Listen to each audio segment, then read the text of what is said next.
میرے پیارے آقا صلی اللہ تعالی علیہ وسلم کے پیارے دیوانوں، آج کی میری گفتگو کا موضوع ہے رمضان اور قرآن۔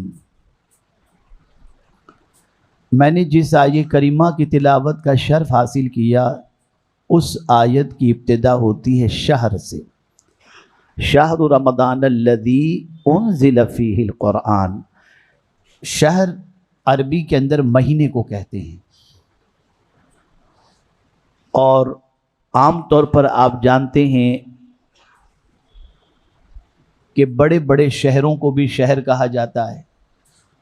یہ انہیں شہر کیوں کہا جاتا ہے؟ بھئی آپ دیہات میں رہتے ہیں یا شہر میں رہتے ہیں؟ تو آپ کہتے ہیں میں شہر میں رہتا ہوں، دیہات والے کہیں گے ہم دیہات میں رہتے ہیں۔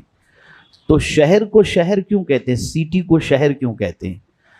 تو شہر کے معنی ہوتا ہے ظاہر ہونا، ظاہر ہونا۔ تو آپ اگر کہیں سفر کر کے جا رہے ہوں نا، تو لائٹیں بہت نظر آئیں تو آپ فوراً کہتے ہیں کوئی بڑا شہر لگ رہا ہے، ظاہر ہو جاتا ہے۔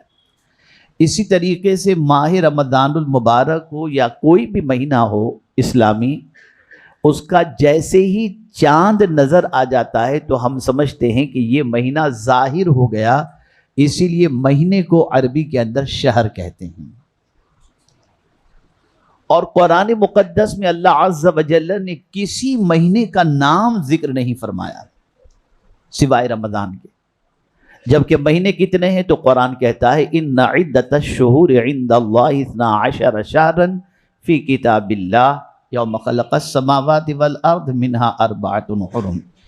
گنتی کے اعتبار سے اللہ نے 12 مہینے رکھے ہیں، لیکن ان 12 مہینوں میں تھوڑی سی چپتی ہوئی بات بھی کہہ دوں، ہماری قوم کا حال اتنا برا ہے کہ بچے سے لے کر بوڑھے تک سب کو جنوری سے دسمبر تک کے تو نام یاد ہیں، لیکن محرم سے لے کر کے ذی الحجہ تک کے نام یاد نہیں ہیں۔ یہ قوم ماری نہیں جائے گی تو کیا ہوگا آپ مجھے بتائیے؟ جیسے اپنی اسلامی مہینوں کے نام بھی نہ معلوم ہوں، اس قوم کی تباہی نہیں آئے گی تو اور کیا آئے گا؟ خیر، قرآن شریف میں صرف ایک ہی مہینے کا نام صراحت کے ساتھ موجود ہے، اور وہ ہے رمضان۔ اسی طریقے سے قرآن مقدس میں صحابہ میں ایک ہی صحابی کا نام موجود ہے، وہ ہے زید، حضرت زید رضی اللہ تعالیٰ عنہ۔ خیر، رمضان، آخر اس مہینے کا نام رمضان کیوں رکھا گیا؟ رمضان کے معنی ہوتا ہے جلانے والا، جلانے کے معنی میں ہوتا ہے۔ آپ دیکھتے ہوں گے کہ جو انسان روزے سے ہوتا ہے اس کی کیفیت یہ ہوتی ہے کہ جیسے ہی اس نے سحری کر لی، سحری کے ٹائم پر بھی دبا کے پانی پی لیتا ہے، جلدی پی لوں اور 1 منٹ باقی اور پی لوں، یہ کیفیت رہتی ہے۔ اور جیسے ہی افطار کا وقت ہوتا ہے تو آدمی پانی پینے کے لیے بے چین ہو جاتا ہے، اور سب سے پہلے یا مشروب یا پانی پیتا ہے۔ آخر اس کی وجہ کیا ہے؟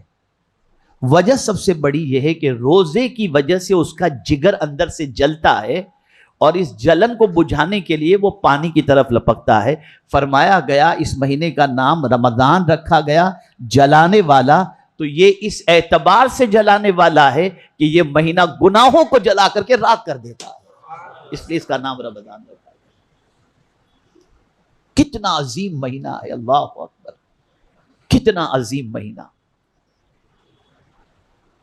اور اس ماہ مبارک کی عظمت کے حوالے سے اس سے بڑھ کر کے اور چیز کیا ہوگی کہ اللہ رب العزت جل جلالہ نے اپنی کتاب کو نازل کرنے کے لیے جس مہینے کا انتخاب فرمایا وہ مہینہ رمضان کا ہے۔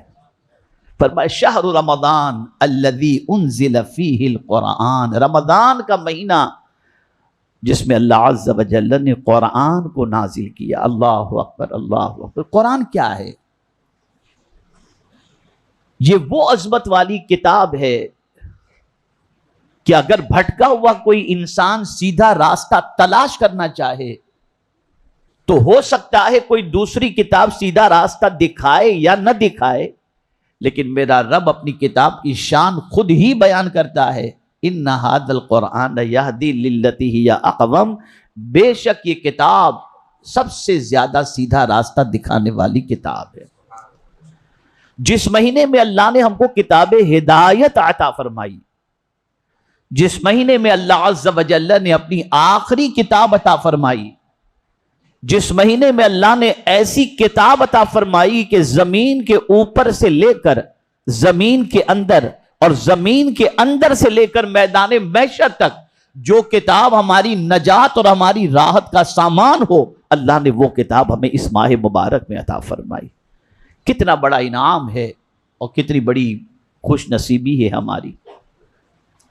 میرے پیارے آقا صلی اللہ تعالی علیہ وسلم کے پیارے دیوانوں، اگر صحابہ کے معمولات ماہ رمضان میں دیکھیں، تابعین کے معمولات ماہ رمضان میں دیکھیں، خود حضور صلی اللہ علیہ وسلم کے معمولات کو ماہ رمضان کے اندر اگر دیکھیں تو آپ کو پتہ چلے گا کہ ماہ رمضان المبارک میں سب سے زیادہ اگر کسی چیز پر روزے کے بعد سب نے فوکس کیا تو وہ قرآن کی تلاوت پر فوکس کیا۔ رسول گرامی وقار صلی اللہ تعالی علیہ وسلم ہر سال پورا قرآن حضرت جبریل امین علیہ الصلاۃ والتسلیم کے ساتھ دور کرتے تھے۔ حضور سناتے تھے، جبریل سنتے تھے، جبریل سناتے تھے، حضور سنتے تھے۔ لیکن جب سرکار صلی اللہ علیہ وسلم کے وصال کا آخری رمضان تھا اور اس کے بعد حضور وصال فرمانے والے تھے، تو اس ماہ رمضان کے اندر سرکار صلی اللہ علیہ وسلم نے 2 مرتبہ قرآن مقدس کا دور حضرت جبریل امین علیہ الصلاۃ والتسلیم کے ساتھ کیا۔ میرے پیارے آقا صلی اللہ علیہ وسلم کے پیارے دیوانوں، یہ قرآن کیا ہے؟ یہ کیا کوئی معمولی کتاب ہے؟ اتنی عظیم کتاب ہے کہ میرے پیارے آقا صلی اللہ علیہ وسلم کے پیارے دیوانوں، حضرت ابن عباس رضی اللہ تعالی عنہما فرماتے ہیں، اگر میرے اونٹ کی رسی بھی گم جائے تو میں اسے قرآن سے تلاش کر لیتا ہوں۔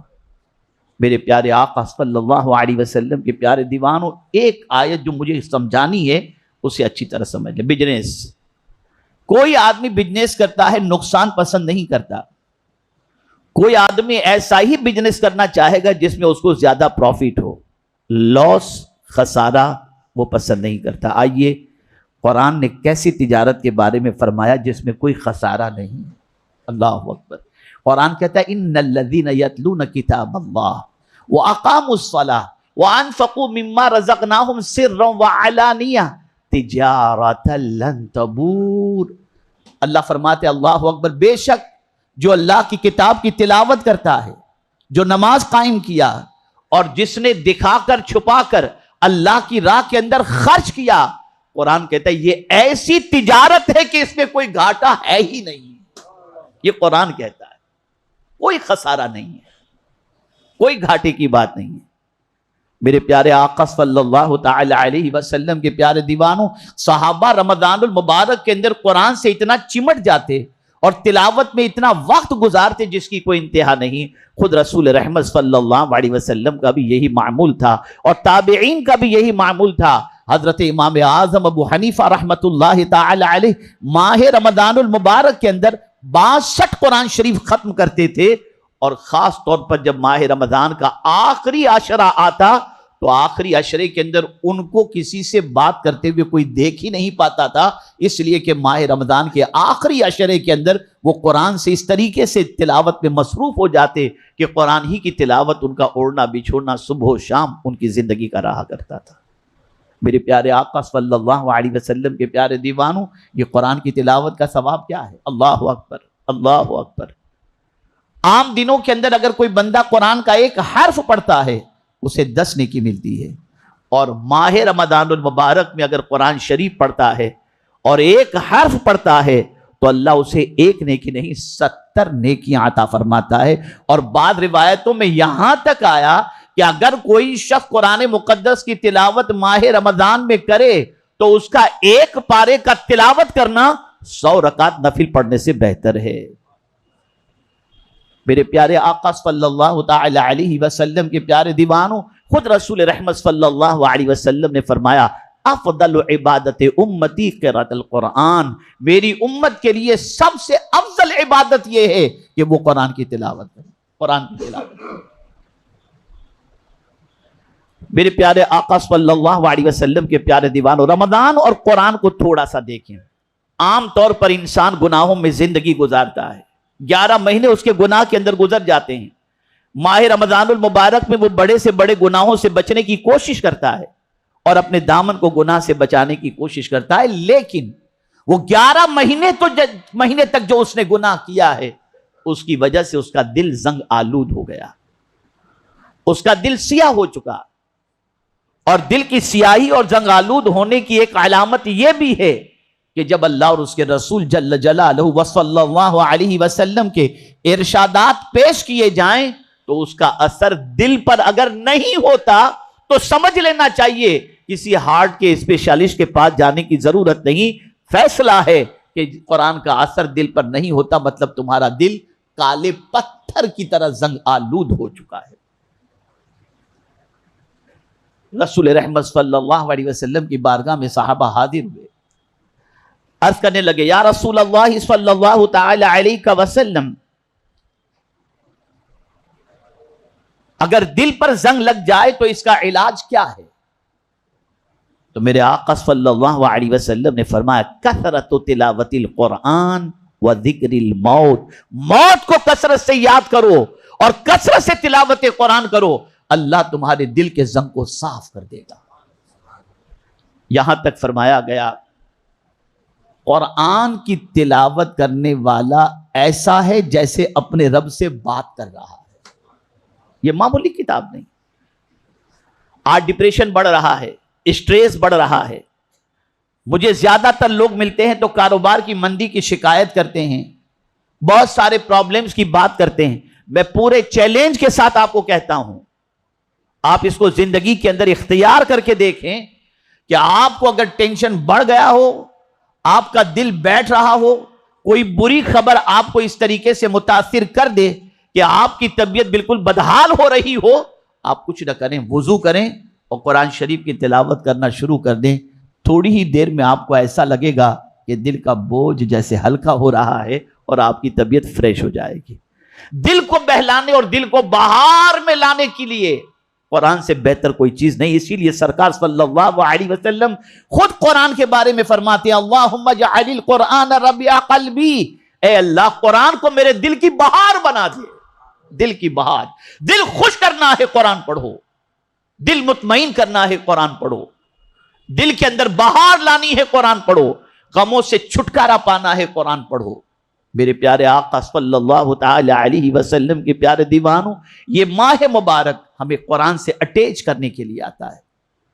یہ وہ ماہ مبارک ہے جس میں اللہ عز و جل نے ہمیں یہ عظیم تحفہ قرآن کی شکل میں عطا فرمایا, اور الحمدللہ بہت سارے مسلمان ماہ رمضان المبارک کے اندر تراویح میں پورا قرآن سننے کی سعادت حاصل کرتے ہیں.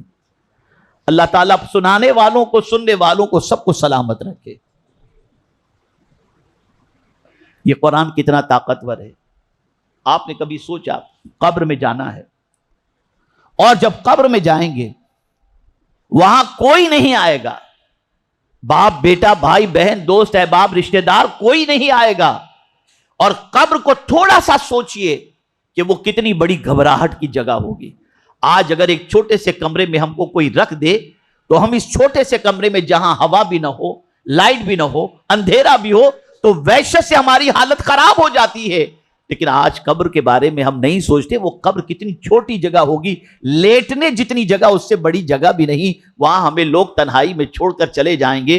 اس قبر کی وحشت سے, اس قبر کی تنگی سے, اس قبر کی تکلیف سے بچانے والی چیز کون سی ہے؟ تو آپ نے دیکھا ہوگا کہ جب ختم قرآن ہوتا ہے تو ختم قرآن کے وقت یہ دعا پڑھی جاتی ہے جس میں پہلے پڑھا جاتا ہے اور دعا کی جاتی ہے اللہم آنس وحشتی فی قبری, اے اللہ میری قبر کے لیے اس کو میرا غمخوار بنا دے, میری مونس بنا دے. اور فرمایا گیا جو دنیا میں قرآن کی تلاوت کا عادی ہوگا اللہ قبر میں بھی اس کو تلاوت کا موقع عطا فرمائے گا, اور یہ قرآن اس کا دل بہلائے گا. قرآن بہت عظیم کتاب ہے. یہ ماہ مبارک قرآن کی تلاوت کا مہینہ ہے, قرآن سمجھنے کا مہینہ ہے, قرآن سے تعلق جوڑنے کا مہینہ ہے. آج ہمارے ہاں سوشل میڈیا کی وجہ سے ہمارے لوگ العیاذ باللہ اچھی نیت سے جاتے ہیں اور سوشل میڈیا کو واچ کرتے ہیں، لیکن تراویح کے بعد جو شروع ہو جاتے ہیں دیکھنا تو سحری تک یہی ساری چیزیں چلتی رہتی ہیں، قرآن پڑھنے کا ٹائم نہیں ملتا، قرآن پڑھنے کا ٹائم نہیں ملتا۔ میں آپ سے گزارش کرتا ہوں ماہ رمضان المبارک کے خاص طور پر آخری عشرے کے اندر کسی چیز پر توجہ نہ دو۔ حضرت امام اعظم کسی سے بات چیت بھی کم کرتے، یا کوئی کرتے ہی نہیں دیکھتا تھا ان کو، پورا تعلق قرآن کے اوپر لگا دیتے اور قرآن کی تلاوت میں مصروف ہو جاتے۔ امام شافعی رحمت اللہ تعالی علیہ سے پوچھا گیا کہ ماہ رمضان المبارک کے اندر درس و تدریس بہتر ہے یا تلاوت قرآن مقدس؟ ارشاد فرماتے قرآن مقدس کی تلاوت بہتر ہے، قرآن سمجھنا بھی چاہیے اور قرآن پڑھنا بھی چاہیے۔ قرآن سے اپنا تعلق اتنا بڑھا دو، اتنا بڑھا دو، صبح اٹھ کے قرآن پڑھنا ہے، دکان پہنچ کر قرآن پڑھنا ہے، سونے سے پہلے قرآن پڑھنا ہے، تراویح میں قرآن پڑھنا ہے، پھر آپ دیکھیں گے کہ یہ قرآن آپ کے سینے میں اتر گیا تو دنیا بھی سنور جائے گی اور آخرت بھی سنور جائے گی۔ بس ایک حدیث عرض کرتا ہوں اور پھر ایک اپیل آپ سے کروں گا۔ قرآن کا تعلق روزے کے ساتھ کتنا اسٹرانگ ہے کہ آقا کریم صلی اللہ علیہ وسلم ارشاد فرماتے ہیں الصیام والقرآن یشفعان یوم القیامہ، روزے اور قرآن قیامت کے دن سفارش کریں گے، شفاعت کریں گے۔ روزہ اللہ کی بارگاہ میں عرض کرے گا مولا میں نے تیری رضا کی خاطر اسے بھوک پیاس اور عمل زوجیت سے صبح صادق سے لے کر غروب آفتاب تک روکے رکھا، اور تیری رضا کی خاطر اس نے روزہ رکھا، اس بندے کو جنت میں ڈال دے۔ اور اسی طریقے سے قرآن بھی اللہ کی بارگاہ میں سفارش کرے گا اے اللہ میں نے اس کو راتوں کو قرآن کی تلاوت کے اندر مصروف رکھا، اس لیے میری سفارش قبول کر لے اور اس بندے کو جنت عطا فرما دے۔ یہ ہے قرآن اور صیام۔ بڑا مقدس مہینہ آ رہا ہے، خدا کی قسم بڑا مقدس مہینہ۔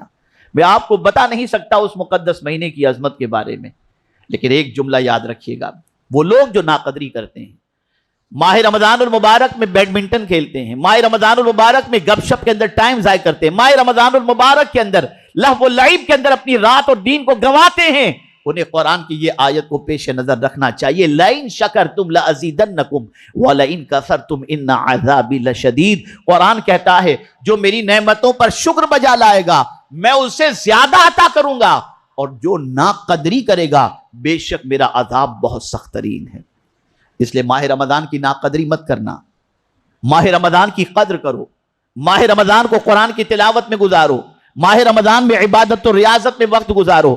یہ ماہ رمضان مہمان بن کر کے آ رہا ہے، جب ہم سے رخصت تو اس حال کے اندر رخصت ہو کہ وہ ہم سے راضی ہو کر کے جائے۔ تو آج خاص طور پر مجھے آپ کو یہ بتانا تھا کہ یہ وہ مہینہ آ رہا ہے جس میں اللہ نے کتاب ہدایت نازل فرمائی، اس لیے اس کتاب سے چمٹ جاؤ، اس کتاب کو مضبوطی سے پکڑ لو، اس کتاب سے تعلق کو استوار کر لو، انشاءاللہ العظیم دنیا بھی سنور جائے گی اور آخرت بھی۔ بچوں کو بھی قرآن پڑھاؤ، بچوں کو بھی قرآن سکھاؤ۔ یہ بھی یاد رکھیں قرآن اس وقت فائدہ دے گا جب قرآن کو توجہ کے ساتھ پڑھا جائے، اس لیے کہ آپ قرآن پڑھ بھی رہے ہیں، ہاں کیا ہوا، ہاں ٹھیک ہے، اچھا ایسا، ہاں پھر ایک ایسے نہیں۔